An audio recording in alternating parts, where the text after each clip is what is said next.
क्या cleft lip surgery के बाद बच्चे को तुरंत दूध देना चाहिए? हाय, आई एम डॉक्टर तस्वीर एंड लेट्स कंटिन्यू अनन्या की स्टोरी। अनन्या अब 3 महीने की हो गई थी। प्रिया और राजेश ने 3 महीने अनन्या को अच्छे से फीडिंग करवाई, जिस वजह से उसका वेट भी अब 5 kg हो गया था, एकदम हेल्दी।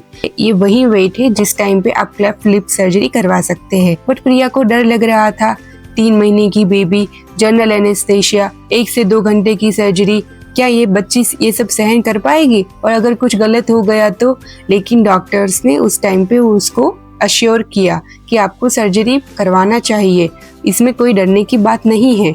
अब यहाँ पे प्लास्टिक सर्जन्स जो होते हैं वो रूल ऑफ 10 गाइडलाइंस फॉलो करते हैं, जिसमें बेबी की एज एटलीस्ट 10 वीक्स होनी चाहिए, उसका वेट एटलीस्ट 10 पाउंड्स यानी कि 4.5 kg होना चाहिए, एंड हीमोग्लोबिन भी 10 ग्राम होना चाहिए। ये सारी चीजें अश्योर करती है कि बेबी एनेस्थेशिया एंड सर्जरी दोनों सेफली टॉलरेट कर पाए। अनन्या भी ये सारे क्राइटेरिया फुलफिल कर पा रही थी। फिर अनन्या की सर्जरी हुई, जिसमें डॉक्टर्स ने उस क्लेफ्ट लिप को रिपेयर किया और जो वर्मिलियन बॉर्डर को अलाइन किया और ये जो शेप बनता है वो शेप लाए। अब रिकवरी रूम में प्रिया बताती है, जब पहली बार उसने अनन्या को देखा तब उसको अपनी आंखों पे विश्वास नहीं हो रहा था। वो बेटी जिसके लिप्स फटे हुए थे, आज उसके लिप्स एकदम नॉर्मल लग रहे थे। ऑपरेशन के बाद में ये ध्यान रखना है कि बच्चा अपने हाथों से जो टांकों की लाइन होती है, फ्यूचर लाइन, उसको टच ना करे, कि उससे हीलिंग जो होती है वो डिस्टर्ब होती है। प्लस में हम कुछ फीडिंग एडवाइसेस देते हैं, जिसमें बच्चे को बॉटल फीडिंग या फिर ब्रेस्ट फीडिंग नहीं करवानी है, चम्मच या फिर सिरिंज जिसे मिल्क या फिर कोई लिक्विड्स देने हैं। इससे क्या होता है कि अगर आप बॉटल फीडिंग करते हैं तो माउथ में सक्शन होता है, जिस वजह से लिप फ्यूचर लाइन पे टेंशन आता है और वो फ्यूचर्स खुल जाने की संभावना रहती है। ये जो फ्यूचर्स हम लगाते हैं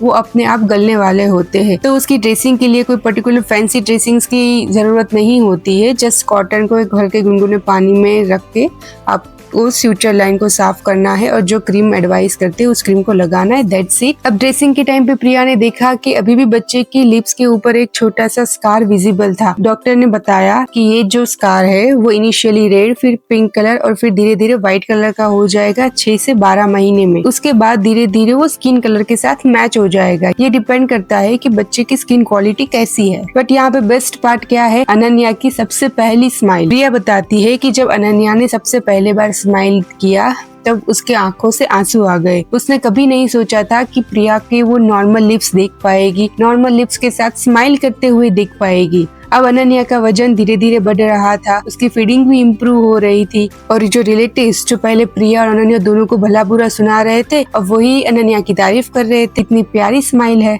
अब नेक्स्ट चैलेंज क्या आता है? Next challenge cleft palate repair है, क्योंकि अभी भी अनन्या के तालू में छेद है और ये ऑपरेशन 9 से 12 महीने में होता है। इतना लंबा टाइम क्यों देते हैं ये मैं आपको नेक्स्ट वीडियो में बताऊंगी।